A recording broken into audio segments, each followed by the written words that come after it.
All right. So it is now time to turn our podcast to what I think many people who end up tuning in are going to be tuning in for. I think your story is epic and deserves, it's an important story of its own merits. But what's unique about this story is that at some point you guys decided to actually schedule a meeting with Spencer Fluhman, Dr. Spencer Fluhman, who's, I'm guessing, the executive director of the Maxwell Institute. Can you guys talk about how that came about? Yeah, that's more on Brooke's side. She. So I guess upon leaving the church, you tell people, your loved ones, everyone wants to answer your questions. People want to go out and try to save you and bring you back to the fold. And I think Josh introduced me to your podcast, and the first one I watched was Lance and Nikki Miles. And I think Lance tuned in at one point. So. Oh, awesome. Good. Well, thank you, Lance. Yeah, and it spoke volumes to me on a sense that, this is when we decided to stop going to church. Josh was a primary teacher, and I just decided, there was various times I decided to jump in with him and just teach. And we went to primary one day, and they were teaching about coffee and how it's bad for you. And I looked over at my kids, and I saw them all starry-eyed, and they're looking at the front, and they're listening to this. And I'm thinking, kind of back to Lance and Nikki's point, with his father who was gay, how his father taught him to hate his father, if that makes sense for the viewers out there. Just go listen to it. It'll make all the sense in the world.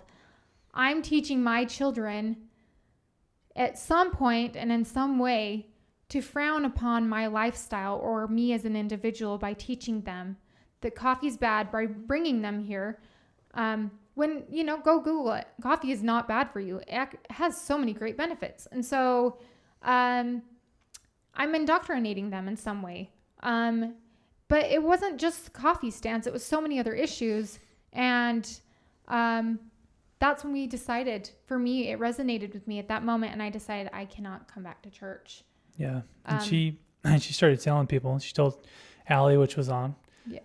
Right? My cousin. So I told Allie, got together for dinner with my two twin cousins, and Allie said, I have this friend, and actually this friend was my friend from high school. I was really good friends with her sister, and this girl reaches out to me on Facebook, and you get to a point where you talk to everyone and nobody can answer your questions. So, and by this time, I'm obsessed with all the information out there with Mormon history. Mm-hmm. You can't pull me away from it.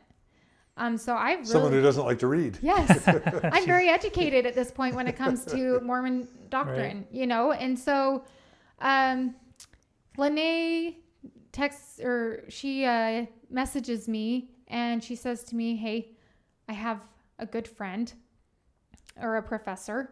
She says to me, "Hey, can we get together for lunch or dinner, or I could even come to your house and we can talk about some of the issues you're having."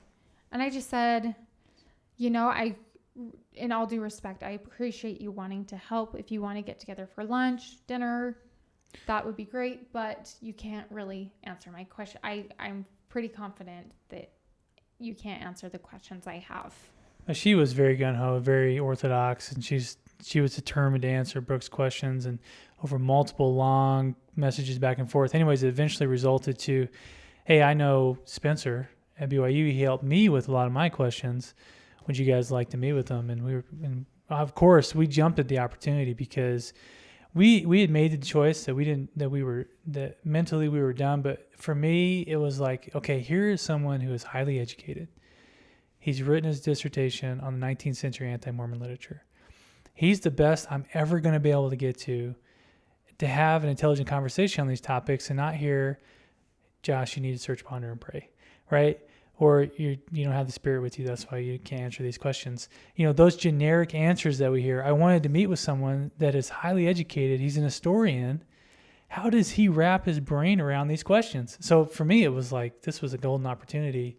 And so we jumped at it, and Brooke reached out to him, and he was more than gracious and willing to meet with us. And at this point, it doesn't matter how much history you read up on or facts of the church you read up on. There's always that hope that the church is still true. I mean, we still wish this day that we could just turn back time and just say, "Oh, just kidding, it's true." I know. I want to be proven wrong, right? I deep down, I mean, I'm serious, but I want somebody to say, well, "Josh, you're thinking about it wrong," and then because that means my whole life, everything I've done to this point, and all the other promises are true, right? That your promise eternal families and everything else, but. Yeah, again, one last hope, and for our families and for everything, we thought we better give it a shot and hear what he has to say. Yeah, so I reach out to Spencer, and Spencer gets back with me, and he says, "I would love to meet with you." And I said, "Okay, that's great." And we decide to meet December 2nd. Upon our meeting, 2017. Yeah, okay. And I'm thinking, okay, that gives me 3 weeks to prepare. And I'm really grateful that I've done as much research as I had at this point, because I know 3 weeks is not a lot of time. But here I go, gung-ho, taking notes, preparing. And I think it's important to note that we weren't preparing in any way to be argumentative. Mm-hmm. We were respectful of Spencer, that he was taking time out of his day to meet with us. And in by no way we were like, we want to go in there combative. We just want to hear what he has to say. And that was really our point of view and the way we approached the meeting. Was what are the most, because we didn't know if we had 10 minutes with them or 3 hours. We didn't know. And so we just thought, well, what are the top topics in mind that really matter? Did you guys have any idea what the Maxwell Institute was and who Spencer Fluhman was when you heard about his name? I never heard his name until I researched it. I knew the Neal A Maxwell, I knew the Institute, but I didn't know that he was the head of it. Once we researched it, we realized this is a big deal. Yeah. Why did it seem like a big deal? Because he's a historian. He's the head of the history department. I don't know that he's the head of the Maxwell Institute. Oh, he's yeah, head of the Maxwell Institute, but he's an historian, yeah. And he's written his dissertation and he has a book on Amazon. And had you guys learned about, what did you think about the Maxwell Institute and what it was supposed to represent? How did you think of the Maxwell Institute? Well, of course, it's stationed right there in BYU. So, I mean, it kind of speaks for itself, right? Yeah, and we viewed, based on his background, and we just knew the Institute was a place for religious study. And he'd written a book on anti-Mormon literature. We knew that he had, for a stint, I don't know how much, but he had studied under Bushman for a bit. And so we just kind of knew that maybe he was more on the liberal side.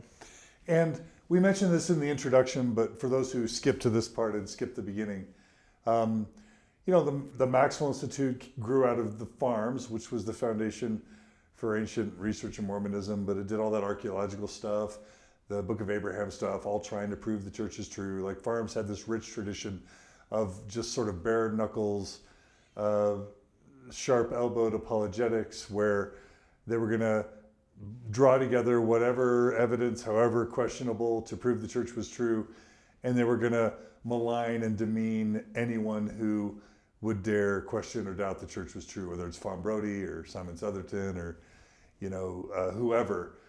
Brett Metcalf, September 6th. It was sort of, on the one hand, use questionable science, people of questionable reputation academically, or questionable arguments to defend the church, and just vicious maligning of anyone who dares question the church. And so eventually the church decided to bring that into BYU, so it was converted from Farms to the Maxwell Institute, and Daniel Peterson still ran that for a long time until he was forced out for all his tactics that sort of wore thin, not only on so many of us, but also on the church leaders, Elder Holland and others. I was involved in a lot of that towards the end in 2012, where I brought to light to Elder Holland and Marlon Jensen and others, how awful Greg Smith and Louis Midgley and Daniel Peterson were treating people, how many people were losing their faith because of bad apologetics, how unchristlike they were acting, writing 100-page hit jobs on people, spying on people, turning in information to people's bishops and bishoprics. And some of that stuff was also done by people at Fair Mormon. Other people at Fair Mormon weren't involved with that kind of stuff. But, that's the heritage of the Maxwell Institute. But to their credit, they got rid of Daniel Peterson, and for a couple of years they searched for a replacement, and eventually they settled on Spencer Fluhman, who I've only heard amazing, wonderful things about from pretty much everyone. And I just want to say at the outset that a few very close, dear friends of mine found out that we were going to be talking about Spencer Fluhman, and it was really interesting to see how concerned people are that we would even bring him up. Because number one, he's so beloved, and number two, he sits in a very, according to them, a precarious position where on the one hand, he was chosen and selected and he has support, but on the other hand, there are always people like Midgley, like Peterson, like others who want to tear him down and bring things back to the way they were. And so their concern in even talking about Spencer Fluhman was, you might hurt him, you might damage him, you might hurt his cause. And so we actually had a pretty lengthy discussion over multiple days, Brooke and Josh and I, how much do we talk about, how much do we not talk about, how much do we share, how much do we not share, and will we hurt Spencer? And and so can you guys address that? Like, yeah. How, what are your motives and why are we even mentioning his name? Because we even talked about not mentioning his name. Yeah. Yeah. For me, I think the reason, and again, talking about Spencer, and the reason we had so many conversations about it is because the general feel is that I've only met this guy once, but I have a tremendous amount of respect for him. I think he's incredibly intelligent. His tone was one that I've never heard from any authoritative figure in the church. He was extremely knowledgeable, and I think he's a breath of fresh air for people that want to stay in the church or are just struggling with these things, right? What many people do is they try to dismiss you with your concerns, and they just simply throw that, hey, none of these issues are real. All of these different excuses that you typically run into, Spencer took head on. And so for me, like you mentioned, and I'm sure everyone that's met him, an incredible person, whether your stance is in or out of the church. And I thought it was important because we want to talk about some things that helped us and can help people with either side that they're on, and a point of view that you don't hear very often. So again, our intent is not to ever talk ill of Spencer. We think he's an incredible person. And we just want to get some of that information out to people. And by bringing his name in, I think people, a common issue is that people say, well, that's hearsay, or, someone who cares who told him that doesn't matter. But it's somebody that the church obviously holds in high regard. He runs the Neal A. Maxwell Institute. And so he's a credible person, and his point of view matters for people that are in and outside of the church. Anything you want to add, Brooke? Yeah, just as far as apologetics are concerned, Spencer definitely is in the field of liberal apologetics. I wish that there were more people like him in the church, and I wish there were more apologists like him. In fact, I wish there were general authorities like him. I wish he was in the GAs. I wish they could see things from his perspective and hear him out more, or even just maybe just be able to teach from a pulpit with his perspective. He, as far as Spencer's concerned, he saves lives every day. And this is a huge problem in the church. I was telling you previously, John, how, just in the past years, the teen suicide for LGBTQ community has risen to 40%. And there's people like Spencer who reach out to these people or these children, and he tells them, you're not crazy. These are real issues, and the problem is on us, and the problem lies on us, and we are so sorry. And if we all acknowledged that there was a problem here, but the church can't do that. The church can't say, there's a problem here, we're wrong. They will never say they're wrong. But you could do all this and just say, I met with some unspecified person right. at BYU. Yeah. It's some unspecified institution. So Yeah. Why actually mention Spencer's name? Because it's a legitimate source, and it comes from somebody of a very high authority. I think so. It speaks to our need for authority. Yeah, and he's a very credible right? source And credibility. Yeah. Yeah. And it can't be dismissed as Yeah, and I think these conversations are happening behind curtains. And the problem is that, to your point, awareness of this narrative just isn't out there. Like people don't hear this side of the story. They don't hear this this tone from general authorities. They hear the Lord's commandments, and if you don't follow the Lord's commandments, then repent because you're damned to hell. That's the feed. It's and everyone says these issues aren't issues, and you're like, these are issues. These are real issues. Yeah. And to hear somebody in that position say, yeah, these are issues. Yeah. And I will just say we did invite Spencer to come on Mormon Stories Podcast. I think because he in his position, he's just not able to come on Mormon Stories. I think he'd get in trouble. Whether or not he personally would agree to Mormon Stories or not, he could not agree. So, all right. So, do you want me to talk about how Dave came into the picture? Because my brother... If it's relevant. Okay. If you think the listeners want to know. No, I guess not. Okay. No, not really. So but your brother Dave was there. He was there as well. Okay, so it was the three of you with Spencer. Yeah, and I think, to the point that he did, my brother went out to find the lost sheep, which was a very Christ-like approach in a position of where your loved ones leave the church. You would hopefully take his approach and try and go save them and understand them. Yeah. And yet because he did that, it led him to some serious questions and answers. And that's why he was also on the podcast with us. And we actually have some interesting information from my friend Heath Hendrickson. Heath writes that Spencer's Heath's wife's cousin, and Spencer's a great guy from a great family. Spencer's father was Boyd K. Packer's personal secretary for decades. Wow. So that's super interesting. Jerry Lee writes, I wish there were more Spencer Fluhmans in the church. And then Heath writes, after that, Spencer's father was in Area 70. So Spencer's dad had a lot of authority. He's in it, yeah. All right, so how do you guys want to talk about the meeting? And I will just say that I have reviewed all the sort of records and documentation that you guys have made available about this meeting.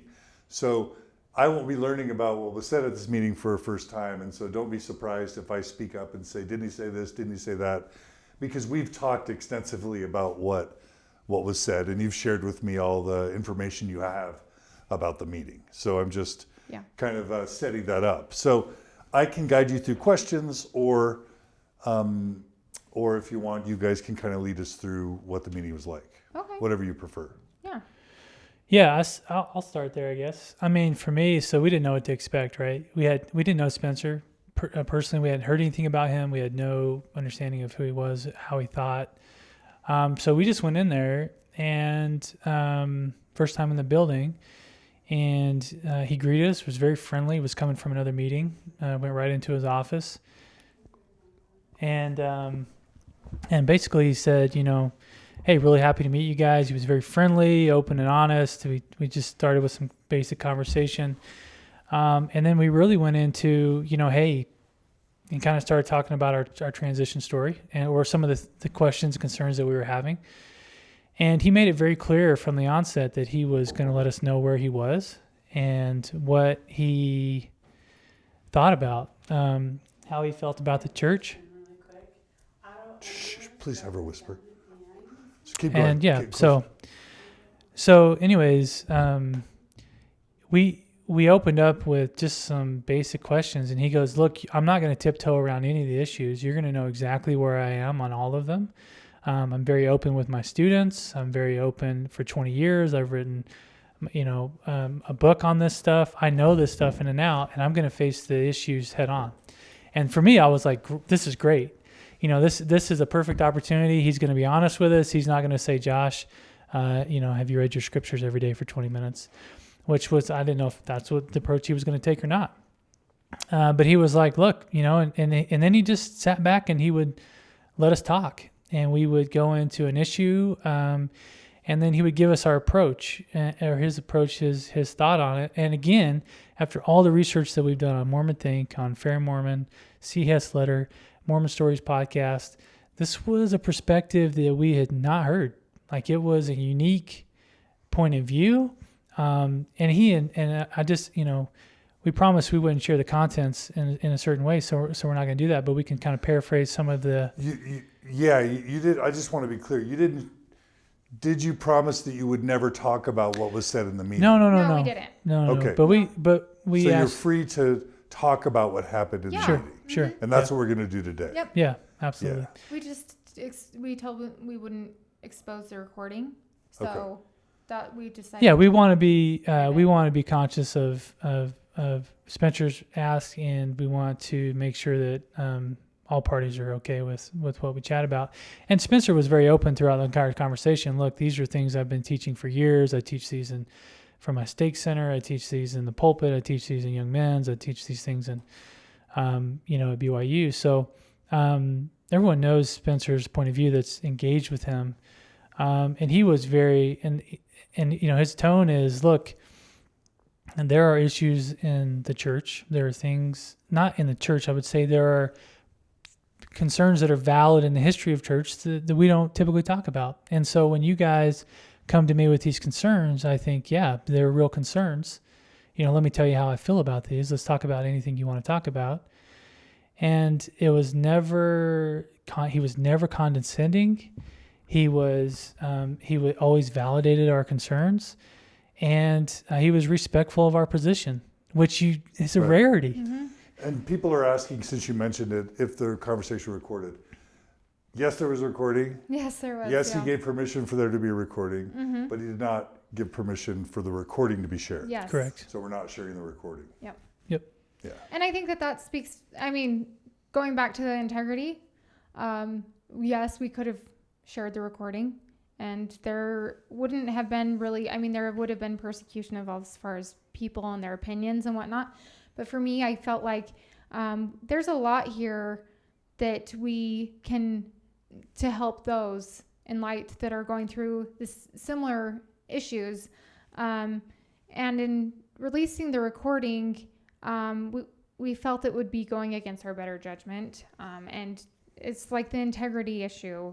We feel like for us, it's important we hold to the integrity that we have, because that's what led us away from the church. But we choose to stay true to that integrity and not divulge that information, and due to respect to Spencer and whatnot.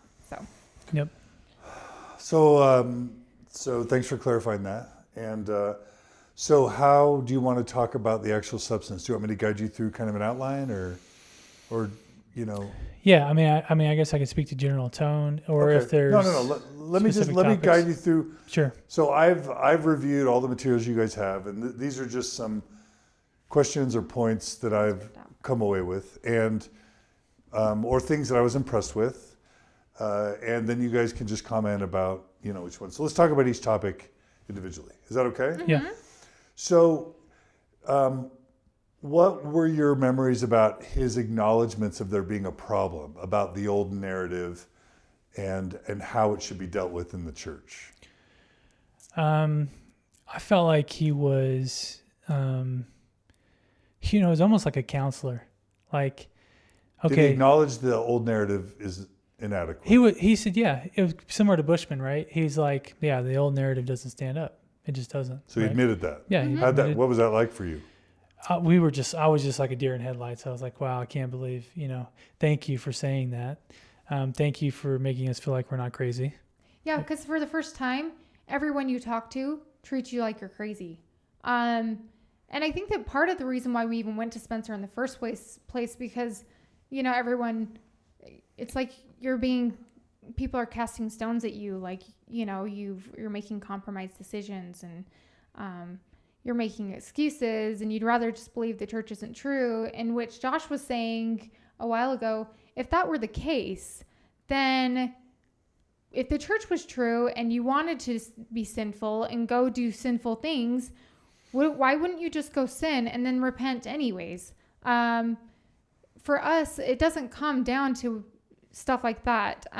We might be horrible people anyways, but it was neat that he acknowledged it was neat that he acknowleded that, right? Yeah. No, yeah, it was great. We loved the fact that it was refreshing. We felt he was very transparent. Yeah. And wasn't very open. What about the idea of shying away versus confronting questions and problems? What do you remember him saying about that? He said he was going to tack them straight on. He wasn't going to shy away from any question that we had. What about what the church's policy should be? Do you remember about I'm trying that? to remember if we mentioned any of that specifically. I think that if I remember right, he felt like the church was trying to be more open with essays. He felt like we're moving in that direction. The church is wanting to move in that direction to be more open and be an open book. In fact, now that I remember, he said that there's going to be more journals released. There's going to be more and more coming out. And so you're going to see the church take a direction of openness and not concealing information. But he also did say, when we addressed the issue that we were having questions, he said, yeah, this stuff is hard, isn't it? And he says it's shattering. And we're like, yes, thank you. Yeah, exactly. So, it's almost like he knew. Oh, He'd been yeah. through Oh, well, he knows himself. firsthand. He's an historian. He knows that. Yeah. Absolutely. Yeah, and some of the things that struck me were that he seemed like he was saying that we can't shy away from these issues. Right, exactly. That we need to read out of the best books, right? That we need to seek out knowledge and understanding. So he was sort of taking this position of being bold in your learning, not timid. Absolutely. Right? Yeah. And that was, again, refreshing, right? No, don't stick to just the Book of Mormon and read it every day.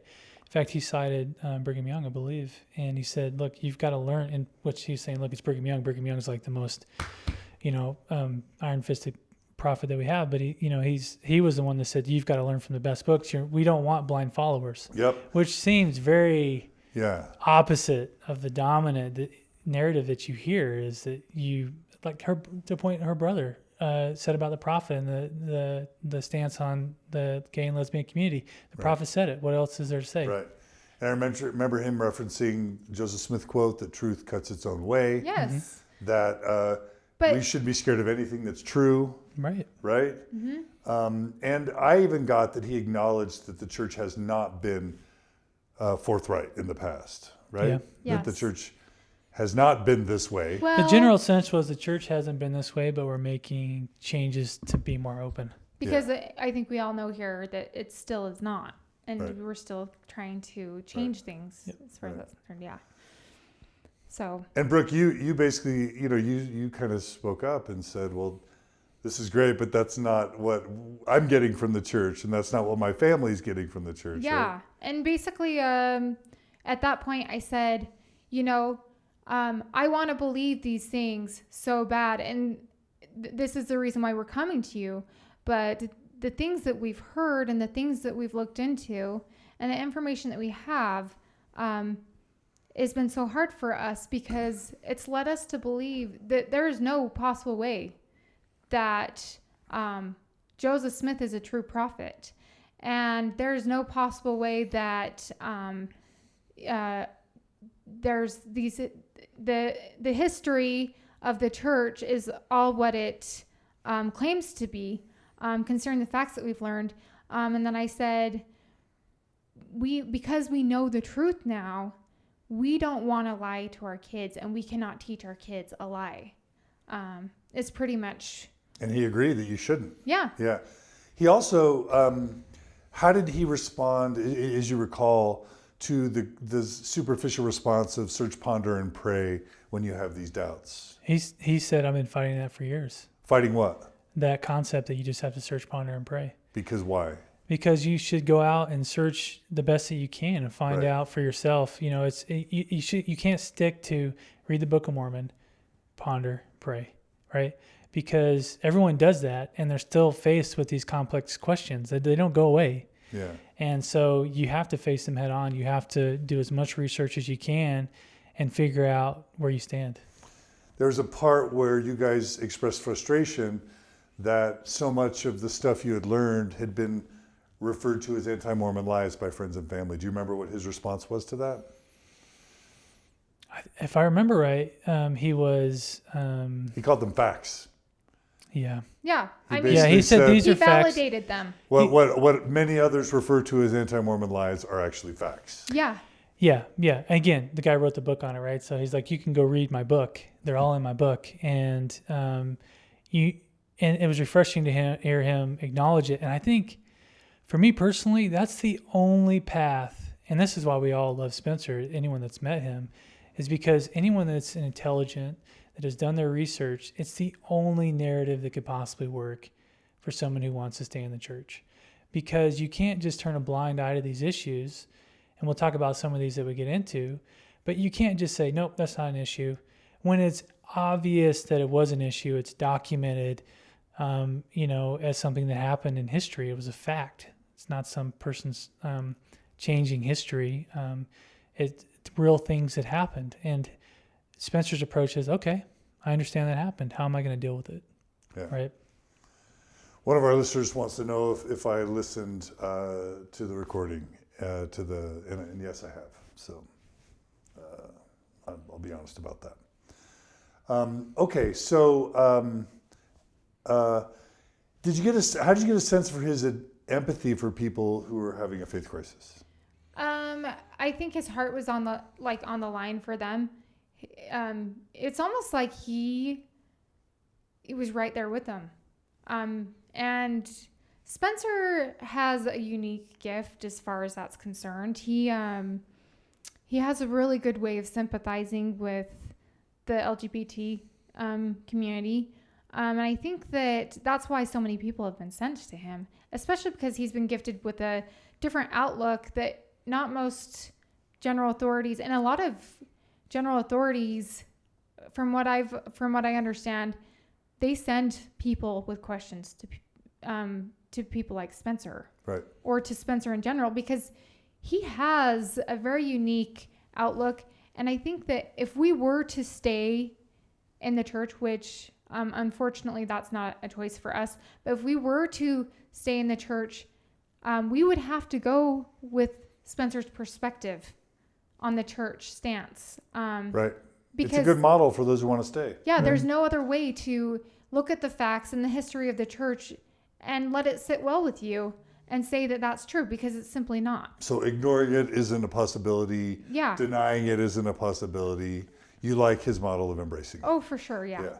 I'll also mention that he mentioned that he often has received criticism, or that he has to constantly fight a daily battle for transparency, and that not all church leaders agree, he said, about how to handle these issues. Yeah, that's one thing that stuck out to me. It's a delicate situation, even for him, even within the church. Yeah, and that seems like a common theme. I listened to multiple podcasts of yours where they met with, general authorities or whatever. They're like, there's a debate about where we stand in the church with this issue or that issue. It's definitely not a unified front. But on the back end, they don't know what to do. My feeling was they're debating on all kinds of stuff. They're debating how the Book of Mormon was actually translated. They're debating on, stuff that you're like, nope, this is how it was done. And then history comes out with the seer stone and the top hat, and you're like, well, what about that? Well, and then you have to figure out, how does that play into the truth of things? How can we legitimize this to make it play in our favor, or make it have some logical sense, and add that to the narrative to where it can make sense and resonate with the members of the church. Yeah, so I look at it, just boiling it down, I look into it just like any corporation would be, right? They're all figuring out how they put the marketing front up and how they paint the picture of the organization, the brand, and that's no different in the church.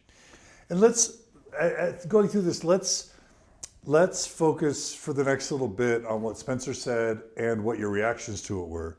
And then at the end, we'll do a commentary on the experience overall. Is that all right? Yeah. One thing that I noted also was a real sense of humility. He said something at the beginning about his ability to answer all your questions. Do you remember what that was? I want to say that he said, I will try to answer all your questions, but I won't be able to answer them all. Yes. There was a humility there, right? Uh-huh. Yeah. Yeah. That's what I'm saying. This guy was incredible to listen to. The position he's in, and there's no doubt that he's highly intelligent. I mean, the guy's very sharp, but that he came across that way. He didn't come to me and like, guys, I know everything. It wasn't that way at all, and it was a conversation. Yeah. And he said at one point in time, I'm no expert. In no way, I'm no expert. But just know that you guys are not alone in this. So that to me was like, gosh, that he empathizes with these people. That he's seen a lot of this. And this is how he's come to terms with it, because I think he has found that there is no other way to come to terms with it. Yeah.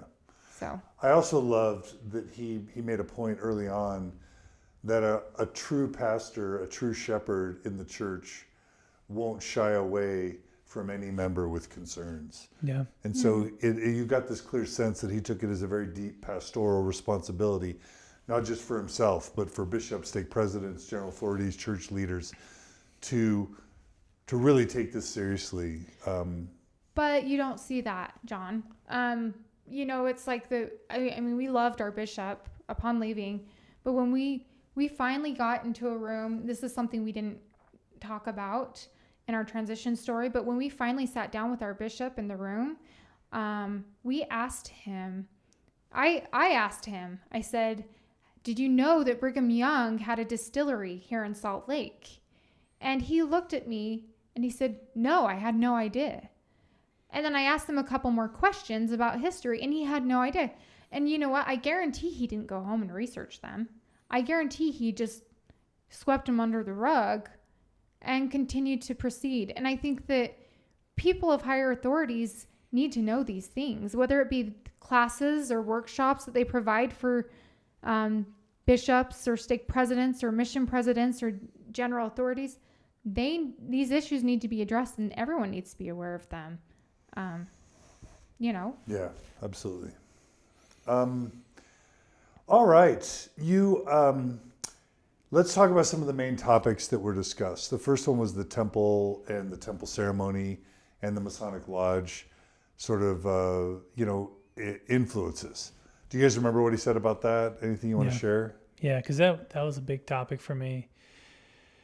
Was why, okay, well, one, it's obvious that there are components of the temple ceremony that came from Masonic rituals. It's blatant. So for most people that say, no, there's no correlation, it's ridiculous, right? And so the only thing you can say is, well, why are there similarities? And how do you take that into account? And also the follow-up question was, if these were sacred ordinances given to us, why do they change over time? Why was the blood oath removed? Yeah, and just sort of what I remember from it, basically his argument was that Joseph was thinking about an endowment for a long time, right? But Protestantism had been deprived of ritual like Catholicism, right? And so he's got this revelation about an endowment that's waiting to happen, but maybe he doesn't have the delivery vehicle for how to deliver the endowment, because how would a Protestant, Mormon come up with a ritual when there weren't a lot of rituals? And so he sort of describes it as expressing the revelations of God sort of with the tools that of the time.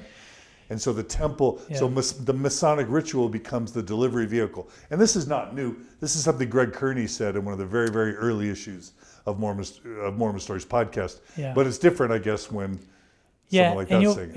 And you'll feel a common theme across the whole thing was Joseph Smith took these things that he had exposure to and used them as you mentioned, a vehicle to get out this revelation that he was getting. My sense from Spencer, and I wish he was here and he could be here, and I wish that we could share some of this because he puts it better than I do, but my interpretation of what he was saying is Joseph Smith would have these revelatory spouts where he was just receiving revelation from God, and then he would just try and do his best to get it out in whatever form he could, piece it together. And the temple ceremony came out of this spiritual revelation that there should be some form of physical, ceremony. And that's why there are similarities, because he obviously drew from what he knew from the Freemasons. And that conversation then evolved into a conversation about plagiarism, because he's sort of using this notion that he returns to of inspired eclecticism. It's just like Joseph's exposed to this. Well, I'll throw that in the gospel. And here's an idea of Lamanites. I'll throw that in. Here's the Masonic Lodge. I'll throw that in. Well, and not once did he come to maybe consider that maybe he got this from the book of Hebrews or from the late war. Or, well, Spencer did. Well, yeah, he does. And he acknowledges that. Yeah, and that's the thing. It's like he acknowledges it, but at the same time, the church would never acknowledge that. And so I think that I commend him that he acknowledges it, because, you talk to anybody else, and they'll tell you different. But that's the thing that's so crazy, is because people wonder, how did Joseph Smith come up with the Book of Mormon at the age of 14? Well, he didn't come up with the age of 14. He was 20. And, he was surrounded by it. What was it? Oliver Cowdery's pastor that wrote View of the Hebrews. Yeah. So Joseph would have been thinking, it would have been common for people to be speculating about the Native Americans and where they came from, and they knew about the lost tribes of Israel. Well, maybe somehow Native Americans were part of the lost tribe. Yeah. This was the discussion of the day that everyone was marinating in. They were seeing Indian mounds around. This is all what Grant Palmer's book talks about in Insider's View of Mormon Origins. It talks about how, it would have been weird if a Book of Mormon hadn't have emerged during this time, because so many people were speculating and wondering. And View of the Hebrews gives a theory about how, a group of people come from Israel and settle America. And so it's on his mind. It's on Oliver Cowdery's mind. It's on Joseph's mind. So, it makes sense for why a book like that. And then if you add the Book of Napoleon and the late war and the style that so many of the books that Joseph Smith was exposed to, the style that those books were written with the King James English, then it really makes sense. So what Spencer returns to is this idea, instead of plagiarism, which was what you asked him about, he calls it inspired eclecticism. Right. And it's basically just, instead of it being false, that Joseph just ripped off the temple ceremony, he just ripped off the Book of Mormon, Spencer's sort of trying to convey this notion of he's like a jazz musician, where he's taken inspiration from different places, and maybe it's inspiration here, but maybe it's masonry there, and maybe it's a book that he got over here, maybe it's the King James version of something here, and then he's just kind of doing this artistic. Now, how was that striking you when he was sort of making that case? For me, it's kind of like you had to do some real mental gymnastics to make it work. So, thinking, I think we were talking about this before, but, for me, it's like Santa Claus. It's like your kids start getting older, smarter, and they start asking questions about it. And they're like, hey, Dad, how can he get across and deliver presents to all the billions of children in one night? And you start to reach deep, right? You start to come out with, well, his sled is magic, and he has thousands of elves that help him, and, there's different time zones, and that's what I felt like. That's, me personally, I think for someone that's in the church, and if you believe in Joseph Smith as a prophet, then you can take that and say, okay, that was his revelatory process. And you can make me, that was somebody that was out. I was like, this is some real twisting and turning and ideology, and you're placing it, and it's not what I've heard my whole life. And so it was hard for me to Brooke? And you can make anything work to your favor if you really want to. If you're really wanting to make something work, you can really twist and bend things and try to incorporate things here and there.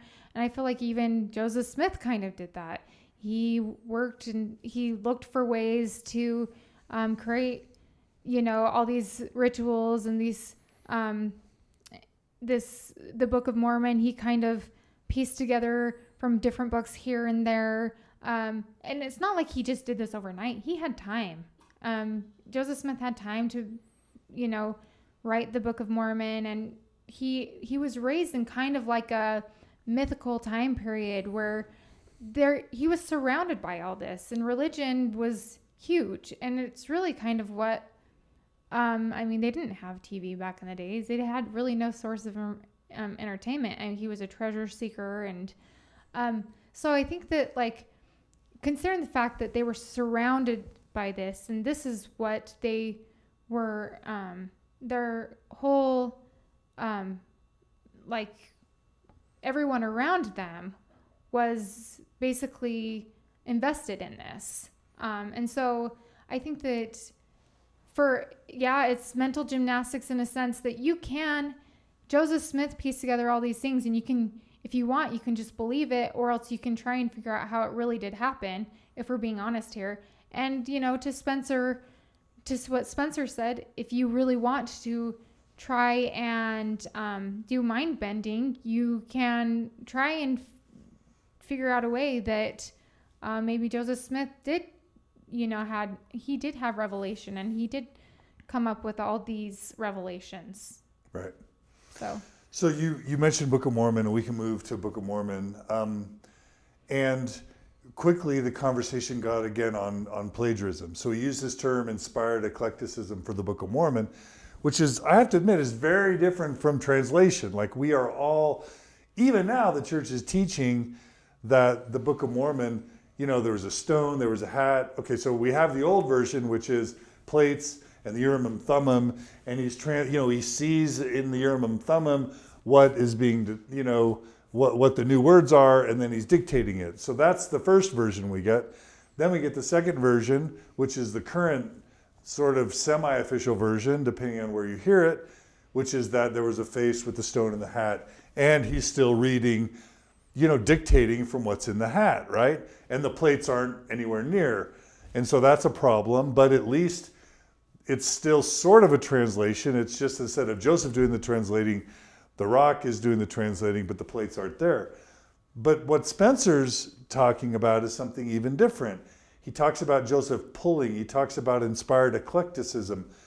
And then you guys get into a conversation about plagiarism. And he brings up Harold Bloom. Do you want to talk about what you remember about that?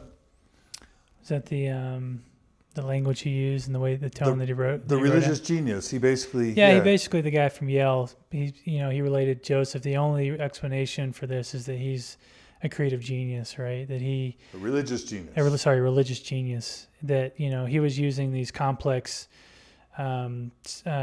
sentences and literary sense to put these things together. So he felt like Joseph was receiving revelation. And one of the things that I thought was interesting that he said was that Joseph wasn't learned in the language of the Book of Mormon. He didn't speak in the language of the Book of Mormon, right? So he's saying if Joseph Smith created the Book of Mormon, then it would be in his same tongue in the way that he would speak day to day. And he didn't teach in that tone. He didn't speak in that tone. So that was his point, was, look, it's, you know, you've got to equate it to something, and that's the best that the scholars can come up with, is that he's some religious genius. Which is weird, because if it's a translation, his genius shouldn't come into it. Right? If it's a translation, he's got the plates, he's got the old language, the Reformed Egyptian, and now he's translating it into English. Translating it in his language. But it can be, but the gift and power of God, like, God can, you know, so I mean, where does his genius, you know, one question that comes out is, what does his genius matter? His religious genius matter? You could say he's powerful and can access God's power, but why does Joseph's genius need to play in to a translation process? Well, I almost wonder if he was using that as the anti-Mormon argument, right? Like, well, it's made up. And then Harold's saying, well, yeah, it's religious genius. Like, it's not like he's, right. You know, he's just saying that's the only plausible reason, because it's all fake. And there's obvious plagiarism throughout it. He you know, that was one thing that was candid too, is that Spencer was like, yeah, I think he copied straight out of certain, you know, Isaiah for certain stuff. Yeah, and we were like deer in the headlights. It was like, why rewrite Isaiah? Why retranslate Isaiah? When he got to the point where he knew he had to translate Isaiah, he probably just pulled the King James version out and just as a shortcut, right? So he was. Yeah, and so again, this is why I have so much respect for this guy, because he's not like, I don't know, the process was he received revelation. I don't know why there were mistakes in there. He's like, yeah, he just copied it. Well, yeah. And you just don't hear that from people. Probably copied it. He would have said probably right, copied it. copied it. But in fact, we were just shocked that he said that. And then we're like, there's obvious components that he's just pulling from. They're just plagiarized from. Well, and then he says the standards of plagiarism in the 19th century was a little sloppy, which he admitted that, which I thought was. But I think the place that he got to was right. Like, yeah, again, the common theme was Joseph is a prophet. He's a revelator. He gets spiritual inspiration, and he uses whatever he has around him to put that together. And that was Isaiah, that was Peter, that was inspirations from the New Testament, that was every component he'd been exposed to that he was probably using. Sermons that he had, that's part of Grant Palmer's thesis, who was excommunicated, right? Part of Grant Palmer's thesis was that Joseph was pulling from sort of sermons that he had likely heard, that he was pulling from the Old Testament, the New Testament. So much of the third Nephi is Jesus, you know what I mean? If you actually factor in and Joseph's own story, right? I mean, these were some of in the Masonic, rumors that were going around during the time. And so on the one hand, we're excommunicating Grant Palmer for trying to come up with a theory of how Joseph was using his eclecticism to create the Book of Mormon. Yeah. And yet Spencer Fluhman's now telling us all that Joseph is heavily influenced by whatever sources are around him, and he's heading the Maxwell Institute. So which is it? Are you excommunicated for that, or are you now honored and supported and paid for saying things like that? It sends a real mixed message that the church has to account for.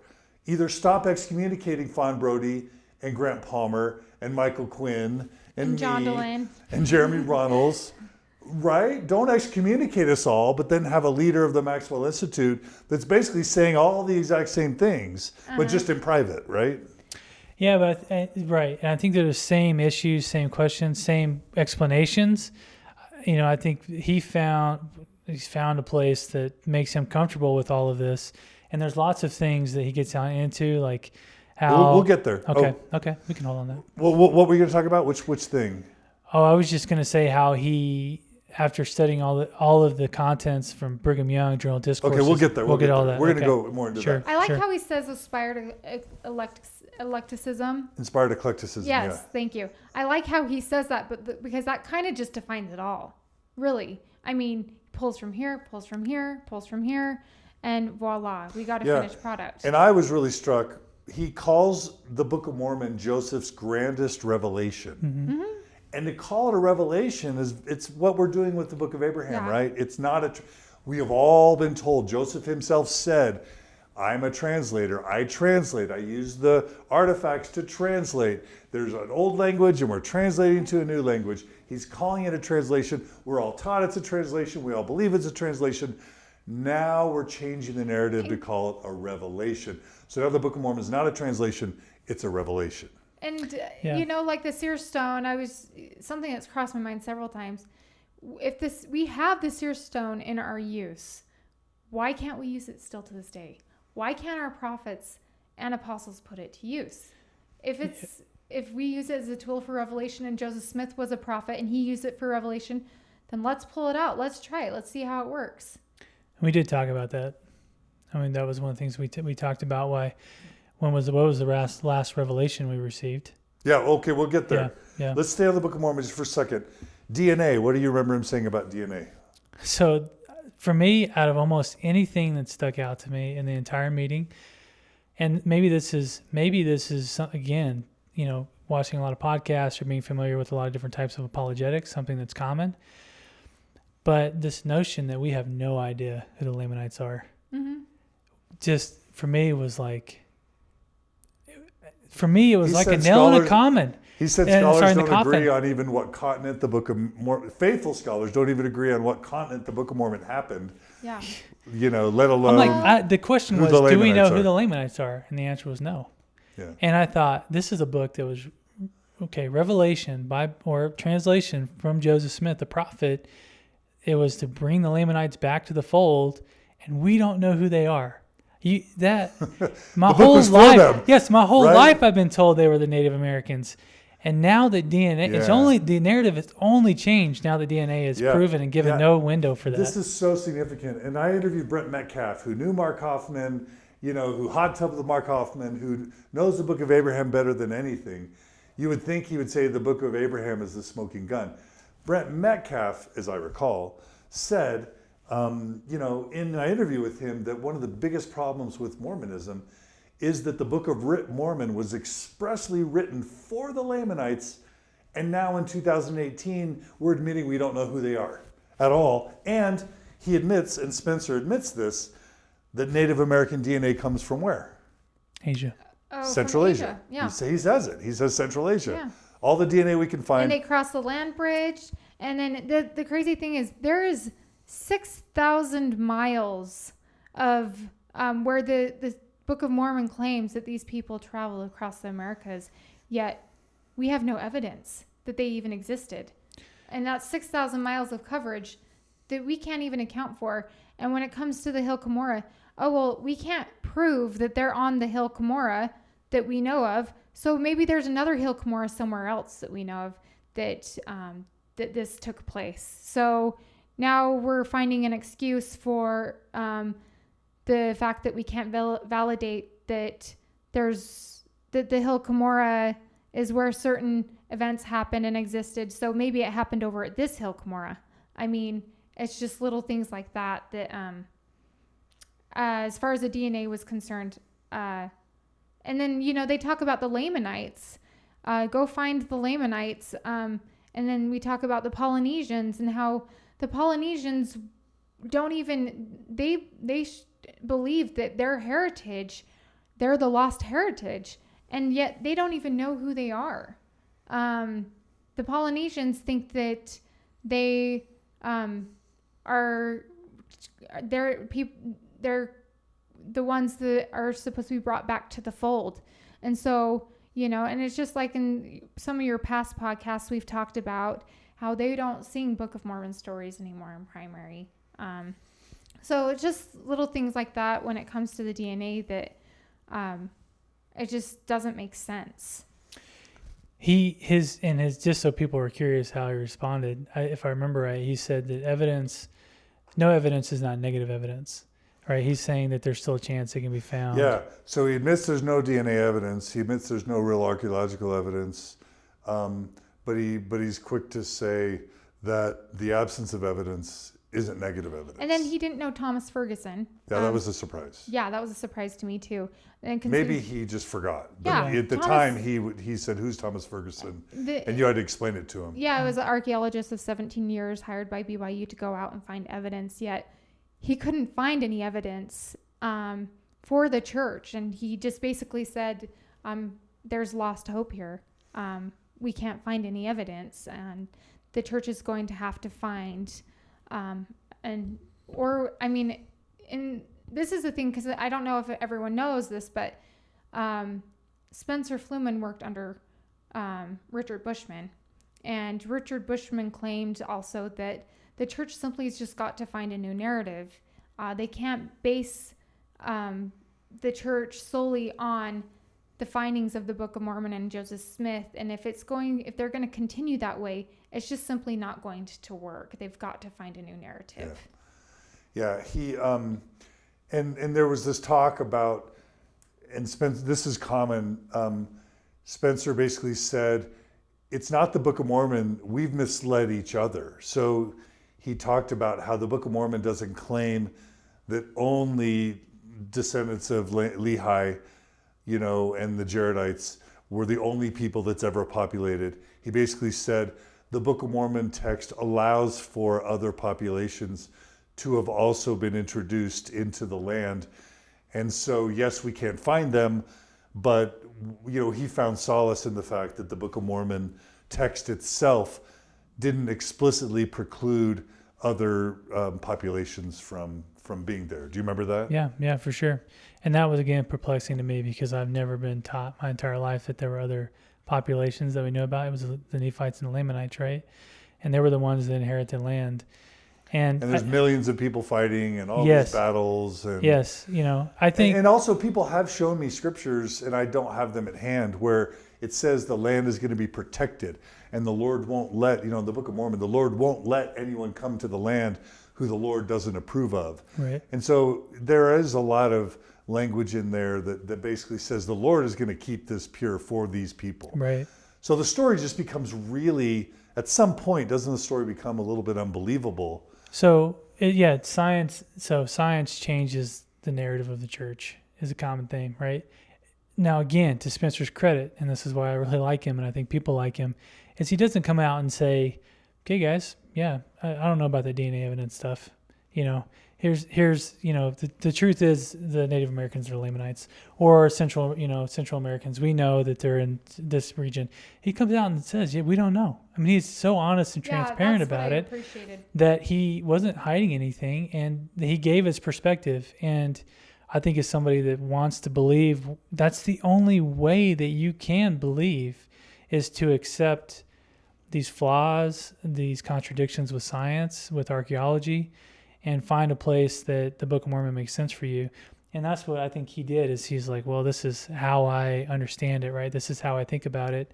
And so that was refreshing, because what happens is when you have these conversations with people, friends, family, whoever, they say, well, so what? Who cares about the DNA evidence, right? We just haven't found it yet. It's going to happen. And the best thing about that is just have faith. Just have faith. You get to choose to have faith. Yeah, not once in our entire meeting did he look and say to us, "Josh, just have faith." Yeah. And I think especially a person of his authority, it's hard to bring yourself to a level of just saying, "I don't know," or "Yeah, you're right." And there, on multiple levels and on various subjects, Spencer did that. He would say it's a mystery. We don't know. He would Yeah. say, we don't know. It's Yeah, a like, mystery. you That's know, a sign of strength, not weakness, when you can Right. say, yeah, "I don't on know." the DNA, he said, no, we don't know. And then, when it came to the other issue, he said, you know what, you're right. What's the other we were just talking about? We'll get to it. I'll cover yeah. other things. Okay. He also did go to that argument that it's such a mystery. It's a miracle. 500 pages were written between 55 and 70 days. So he basically fell back ultimately on that argument that it couldn't have been written in that short of amount of If time. it was plagiarized, it could have, right? That's how you felt when he said that? Oh, for sure. Yeah. Like, I feel like anybody, can plagiarize anything in that amount of time. But And he wasn't, in some people are going to say, well, it's not plagiarism. If you look at View of the Hebrews and Book of Mormon, they're very different. So do you mean plagiarism or do you mean something else? I would say plagiarism. The Bible, the biblical passages are clearly... As far as Isaiah is concerned, even Third Spencer... Nephi and... Yeah, as Spencer will admit, he says flat out in our interview, I think it was plagiarism. Isaiah and 35. Yeah, he does. He says, I think he plagiarized it. That's something that's really hard to swallow. And I can only imagine for someone in Spencer's place to be able to come to terms with that. I don't think really he hard. used the He term. didn't say He didn't say plagiarized. the Book of Mormon was plagiarized. No, but not he the said Book of Mormon. He said he pulled from it. he pulled from it, Yes, right? yeah. Yeah, so Yeah. just to try and Yeah. be accurate. Yeah. He Mhm. didn't say that. And so I think that even coming from his point of view, that would be really hard to come to terms with. One interesting thing he said about the Book of Mormon was, even though it was his grandest revelation, he rarely taught from it, which was new to me and something Yeah, I that's never right. I didn't even think about. But I'm like, if this was, because you think about today's, everyone says it's the Book of Mormon. Book of Mormon's true or not, the whole religion depends on the Book of Mormon. And the fact that he didn't even teach it very often is Or refer to it. perplexing to me. Yeah. At this point in time, this is when throughout the whole interview, this is when he gives me probably the most reassuring evidence or reassurance reassuring answer throughout the whole interview. When I say there is no DNA evidence to back up the legitimacy of the Book of Mormon, then he says to me, but we have not found DNA. Right. And for me, I'm like, oh, I guess, that's a good perspective. Yeah, but it was like the DNA podcast that we listened to on your session. He was like, yeah, sure. I don't remember who it was, but he said, yeah, that's like, yeah, sure, that could happen, but it's got as much chance as somebody throwing a pizza through a wall and it coming out whole on the other side. Right? The fact that we haven't found DNA evidence yet is, I mean, there's always a chance for something. There's a chance I'm going to win the lottery a few times in my life, right? But it's pretty rare. It's going to for you. That's damning. That's damning lack of evidence. And if it were to happen, we would be so excited. Oh, the church would be the first to. Oh, and they'd be shouting it from the rooftops. Right. But I mean, with the whole issue with Thomas Ferguson, I mean, it's been kind of dead silent because he didn't find anything. So they don't want to acknowledge the fact that he didn't find anything. So it's just quiet. Maybe that's why he's never heard of it. Yeah. Okay, Book of Abraham. What do you guys, anything quickly you want to mention about how he tried to help with Book of Abraham? He didn't talk about it. That was the one issue. He didn't really kind of talk about it. He did in a sense, but he kind of was like, look, there's a guy down the hall. He's from Harvard that knows a lot more about this. He mentioned John Gee from Yale. Yeah. From Yale. Said there's a really smart guy down the hall who kind of knows about all this. He did acknowledge that in the Book of Abraham that Joseph grabbed from the Bible and copied it into the Book of Abraham. Mm-hmm. That's where he said, why retranslate? But again, is it translation or not? Like, if it's not a translation, then there wouldn't be a need to retranslate. He'd be using inspired eclecticism. So it's almost like we're going to use any argument we can when it fits, even if it's not always consistent in other places. And I'm not trying to criticize him, but Well, again, and he basically described it again as Joseph riffing or jazz, right? And so the Book of Abraham is jazz. Yep. Mm-hmm. Religious and jazz. it's the only argument that I think has a chance to stand up over time because it's not really provable right? It's kind of one of those things. It's a theory. It's an ideology of how Joseph Smith operated, and you can subscribe to it or not. And if you know, Joseph, there was an alphabet, and he was trying to, you could see him working out the Egyptian characters in English and filling in the facsimile. It wasn't, and he didn't tell people, I'm channeling. He said it's written by the hand of Abraham, and he didn't say I'm channeling it. He said I'm translating. I'm a prophet. I'm a seer. I'm a revelator, and I'm translating this. And so we're basically rewriting the story to create kind of plausible deniability. Right. Totally. Yeah. Yeah, that's how I felt. Yeah. And they kept saying we don't know, right? Which is true. Yeah, we don't know. Yeah, instead of him coming up with something crazy, I mean, he just flat out said we don't know. Yeah. And I think, again, to him, to the way he came back to it, and we'll talk about at the end, is how he, in his mind, we'll talk about that. Everything. So we talked about the temple again. Then he talked. Then for me, what the most important conversation was the conversation about what it means to be a prophet, what revelation means, and I'll just say what some of my recollections were. That he said that these eruptions of revelation are very rare. They're exceptionally rare. That yes, Joseph had them, but since Joseph, we really haven't had many revelations, and that Brigham Young wasn't big on canonization. So he basically sort of after D&C 138 or whatever, or 136, whatever it was, he didn't want anything else canonized. And so we saw the church move from expecting revelations from their prophets to Brigham Young feeling like that old revelatory pattern was sort of the lower law. That the higher law is that the brethren speak to the saints, and the saints are plugged into the Spirit, and they know whether or not when the brethren speak, it's from God. And so that Brigham Young saw as the higher form of revelation, not this sort of, canonization of Scripture. And it's interesting that ends with Joseph Smith, right? Because it's obvious that he was, in my personal opinion, a creative genius. Like the guy could just come up with whatever he wanted to. And so it's convenient that once he's gone, that process is now gone too, right? It was the individual, it was not the process, in my mind, that ended this revelatory experience.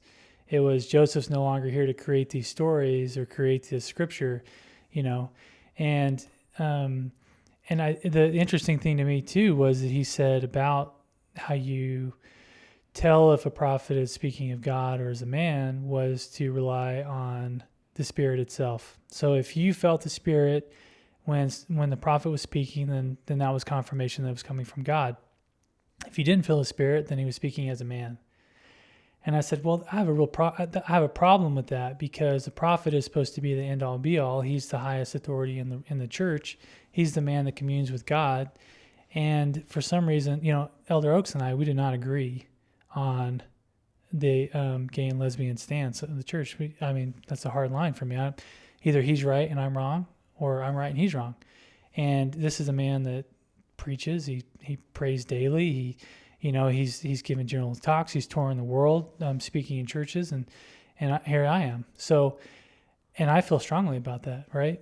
So I had a hard time with that explanation, and Spencer knows it's radical, but he knows that's, and he was quoting a member of the First Presidency that said that you use the Spirit as your guide, and that's how you decide if you're speaking as a prophet or as a man. What I think is so, what bothers me so much about that is, you have a prophet and sometimes they're wrong. And then if you have just as much authority, or you can receive just as much revelation as a prophet can, then why are so many teens dying based on stances that we have with the church? Why do we have to stay firm on these so-called revelations? And who are we to decide what's right and wrong? And that doesn't sit well with me. Yeah, the stakes are so super high. So he talks about revelations being replaced by councils. He talks about Mormonism being both authoritarian and autocratic, but also democratic.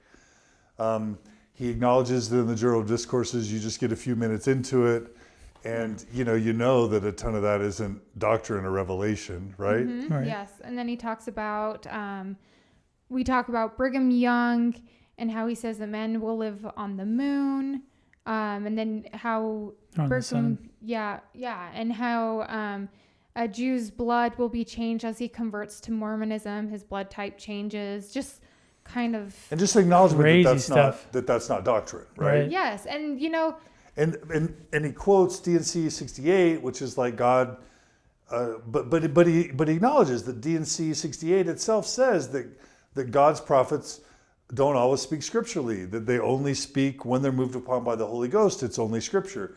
So he was able to say that it's scriptural, that when a prophet speaks, it's not necessarily doctrine. He quotes Joseph Smith when he said that a prophet's only a prophet when he's speaking as such. He mentions J. Reuben Clark, where he basically says that it's only prophecy when they're moved upon by the Holy Ghost, and he turns that back to the saints as being responsible. And he even quotes Brigham Young, who says if the saints blindly follow a prophet, it's an example of reckless confidence, right? And so that, in his view, is that could thwart the purpose of God. So this is something that I'll just notice that Dan Witherspoon is tuned in. He's saying that he's super angry about this interview. We'll talk about, Dan, we'll talk about some of your concerns. Also, Jerry Lee has expressed concerns about the breach of confidentiality and whether it'll make someone like Spencer less likely in the future to be able to help people who are struggling.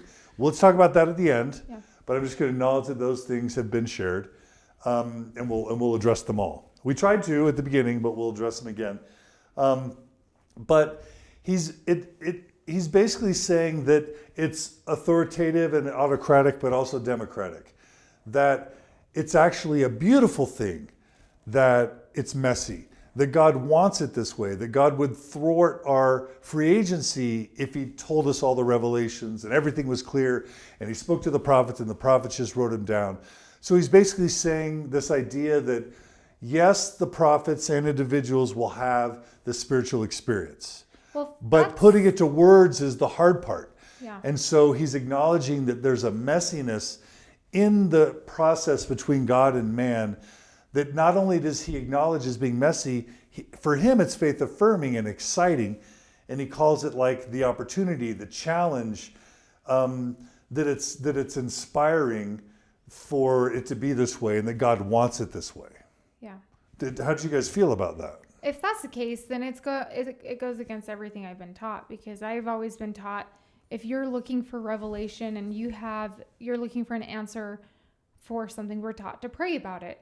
And we go in prayer and in fasting and we ask our Heavenly Father, and if we get an answer that is confusion or that is something that we just don't understand, or there's chaotic feelings that kind of are interlaced and we don't understand it, then most likely that's a stupor of thought, right? Yes, you're told not to go there, not to touch that, and there's your answer. If you receive an answer, it's supposed to be there's supposed to be clarity, and you're supposed to have a good feeling about it. To me, that goes against everything we've been taught. So, how about for you? Yeah, nothing to add. Yeah. But what about this idea that God doesn't want us to be passive sheep, that prophets aren't ventriloquist dummies, that God intends there to be a wrestle, that language is a prison, that he acknowledged that prophets can be messed up, that they're normal folks, that in the Bible prophets make mistakes, that they're just grasping for meaning and understanding the best they can, that we need to have, if we can have forgiveness for the prophets, they can have forgiveness for us, and that we can all just sort of realize that we're fellow travelers, that we all make mistakes, and that we're all in this together trying to figure out what's true. Why isn't that inspiring or compelling for you? I think because there are bigger issues here at hand that we're talking about. We're talking about blacks in the priesthood. We're talking about lesbian gays. We're talking about tithing. We're talking about changing our whole lifestyle based on a belief. This is the way you're raising your kids. You're devoting your time and your energy to this. They wouldn't call it a corporation. I would see it as a corporation. Organization, I guess, is what they would call it more. But when you're investing so much into a religion, and these are, and people's lives are on the line here.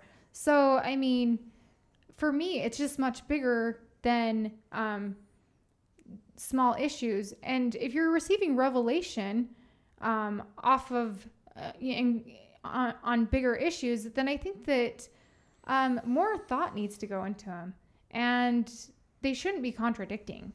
Because I think, you look at blacks in the priesthood, and they weren't okay with blacks in the priesthood until socially they felt pressured to accept blacks in the priesthood when it was socially acceptable. So yeah, that brings up. Go ahead, Josh. What were you going to say? Oh, I was just going to say it was abundantly clear. Like, none of the answers gave me comfort to know. To me, they weren't answers. They were points of view. They weren't like, here's question and answer. It was, here's how I think about it. And the other issue that I have is refreshing, as Spencer's point of view is, it's not adopted by the general authorities. So I think that, if this was the narrative coming from the pulpit, it would be a little different, but I feel like it's not. The dominant narrative of the Quorum of the 12 is still very much stuck in the old ways. Yeah. I was inspired and just shocked that he was willing to admit that peer pressure, cultural pressure, influences revelation. Because there was that whole conversation about, he admits that the brethren are often 30 years behind the time. And it was kind of a tender moment in the interview, because he's basically saying that he's had to struggle with the brethren being so wrong or so late on so many of these issues, not just ahead of the time, which is kind of what you expect from prophets, seers, and revelators, but sometimes on civil rights, on women, on blacks, on LGBT people. He acknowledges that oftentimes prophets are 30 years behind the times. And he said he used the word devastated to describe kind of how that was for him. I think it's because of all the work he does with LGBTQ community. I think he sees the wreckage, and I think desperately he wants, again, my point of view, not that he said this in the interview, but my take from it was that his heart goes out to people that are suffering, and he wants he wants things to get better.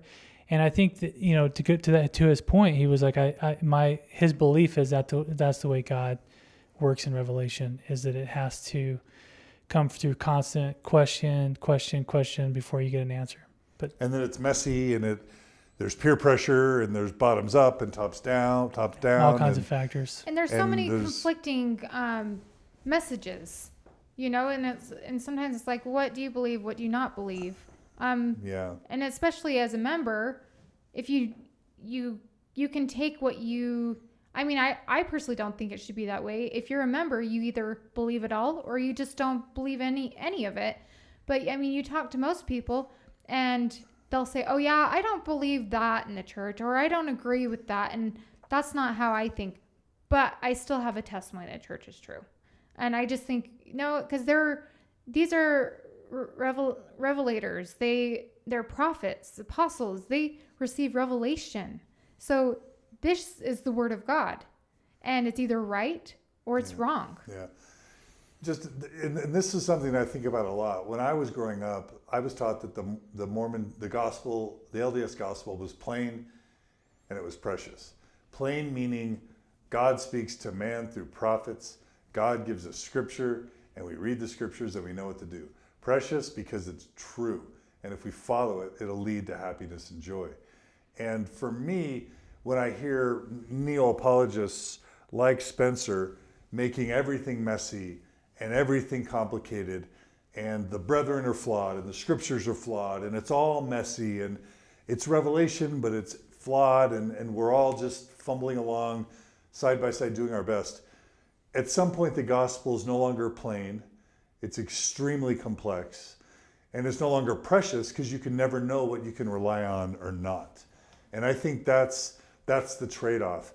Yes, we're going to have Bushman and Givens and Mason and Fluhman and Witherspoon and others showing us this beautiful sort of utopian idea of all of us being shoulder to shoulder, side by side, struggling together to figure out what is inspiration and what isn't. And we can talk about later the efficacy of that model. But what I just think it's fair for us to acknowledge is that this is not a plain and precious gospel. This is a confusing and a messy gospel that, when we bring in, Brooke, your point, that LGBT youth are killing themselves, that you were driven to the point of suicide, that marriages are being split up over this, people are divorcing, entire families are being torn apart. And I see that every month that I do workshops and retreats.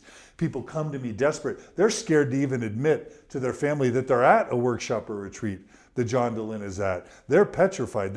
No photos. No one can know that I'm here. There's so much fear. There's so much judgment. There's so much marginalization. And Spencer's trying to fight that, to his credit. Mm-hmm. But this, I guess we're just all observing that this narrative is leaving so many people in the lurch. So when Geraldine says, hey guys, it's great that you want to share this, but you're going to make it less likely that Spencer or others are going to be willing and able to talk to people. And we talked about this before we actually did this interview. Why did you feel strongly enough? And this is asking you to repeat yourself because we've already given this answer, but share it again. Well, I think, not very many people are going to get the chance to speak with Spencer. And Spencer can sit down with... Especially now. Yeah. But this is the thing. People can hear this podcast and people can refer to this podcast for their own answers. We can be a voice for Spencer. And I mean, it's unfortunate because I wish there were more people out there like Spencer of higher authority. You don't find people that you come across that have done the research and know the things that they know or that he knows that can resonate with you and sit well with you. And for me, it's brought me to a better light. The things that he had to offer, when you leave the church, you run into so many angry people, and they have a right to be bitter and angry and mad and sad. And they have a right to express those emotions. But Spencer taught me that you can point that anger into a better light, and rather than living with that anger, it's, for instance, I did write Spencer, and I said, Spencer, before I came to you, I saw temples and they made me angry, and they stood for me. When I looked at a temple, it stood for me as betrayal, and it hurt to look at a temple. But after I went to you and after we talked, I could look at a temple sitting on the hillside, and I could see it now for what it had taught me and the person that it's made me become, or the standards that it gave me. And I don't necessarily have to look at it in a negative light. And I think that there's so many things about the church that we can look at in a negative light upon leaving. But Spencer helped me to look at things in a new light. And I appreciate that from him. But what about the risk? What about specifically that concern that people like Spencer won't feel comfortable sharing these things now that we've talked openly about your meeting with Spencer?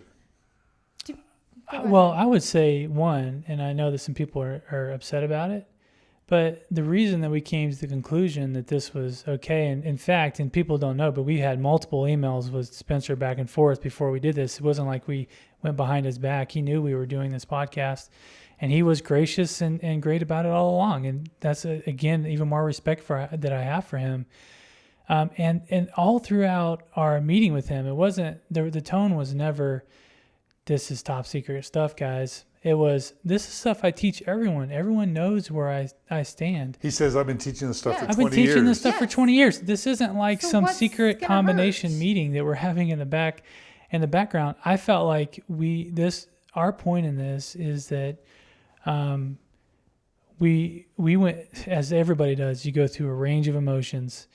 And Brooks mentioned we got to a real low point, real negative point about the church. Spencer helped us understand people that want to stay in the church, intelligent people that are educated, people that understand the issues, and they want to stay in it because they have a happy, fulfilled life in the church. So you're sharing this for them? For people that are struggling and want to stay, and I'm sharing it for people that also are frustrated by getting the same answer from the general authorities or bishops or stake presidents that you just need to search, ponder, and pray, that there's a different narrative out there that are at the higher epsilons of the church that eventually we hope will break through, because we believe that the ones that are suffering, it's a better path, it's a better narrative, it's a better way of looking at things and understanding both sides. And if we can be a funnel for that, hopefully some type of gateway to facilitate those conversations, the better. But what if, and I think people are making this argument, what if talking about this delays the progress? It makes the brethren angry. It makes them punish Spencer. It makes them retrench. And what if it actually slows the progress that we all want to see? That'd be really unfortunate. But the question is you could run through 100 what-if scenarios, and it goes back to, do you want to sit on the fence or do you want to be a voice for truth? And we came down to the fact that we felt that this was going to help people that were struggling. And we felt the better. Yeah, and again, the point was, how do we make sure all parties are aware of what's going on and that we're not crossing any boundaries? So if we felt that any of this was inappropriate, then we wouldn't be doing it. We okayed this with Spencer before we came on. We talked with him back and forth, and we respected his decision, and we wouldn't do anything that we thought would cross the boundaries to hurt him. And we wanted to paint him in a good light. We don't want to, it's not like we were bringing our game faces and we were wanting to bash on him, because really, what's to bash on? There's nothing to bash on. Spencer is a great person, but I think, there's. But what if he's in a politically sensitive situation where he's got Daniel Peterson and Louis Midgley and Greg Smith and others trying to take him down, and other detractors? Well, and what if us mentioning his name and bringing these things up makes it so he might get in trouble or lose power or influence in the church? Well, I think that that's very unfortunate. And I think that if something like that were to happen, that just goes to show that there are serious problems in the church. Yeah. And that you're saying that's not on us, that's on the church. That shows true colors on the brethren, in my opinion. If they're going to out somebody that's a voice of reason and comfort and love and everything that you believe in the gospel and want to believe in the gospel comes through in Spencer, then you're showing your true colors as a religion. Then you're not the religion that I want to be part of or most people want to be part of. And so I think if you're really going to out Spencer, then you're out. Spencer, in my opinion, is he's the shred of light. He's the shred of hope that the new church has as it evolves over time. And if you silence that voice or voices like his, then you're dooming the church to failure. This is another thing you have to consider. What percentage of the world is LDS? It's like 0.001%, right? So if they're sending a message, if they decide that this politically they want to make a statement in the religious world and fire Spencer, then they're speaking volumes to, pretty much the whole world. I just have to warn everyone that Facebook only allows for a 4-hour stream. So this stream is about to end. So we are going to stop this stream and we're going to start up a new stream to kind of finish this conversation. So we apologize that it's about to drop, but join us in just a few seconds for our final moments together talking about this issue. I'm really sorry it said 55 seconds were left. Nope, totally fine. All right, so thanks everyone for joining us, and join us right back for the final part of this episode.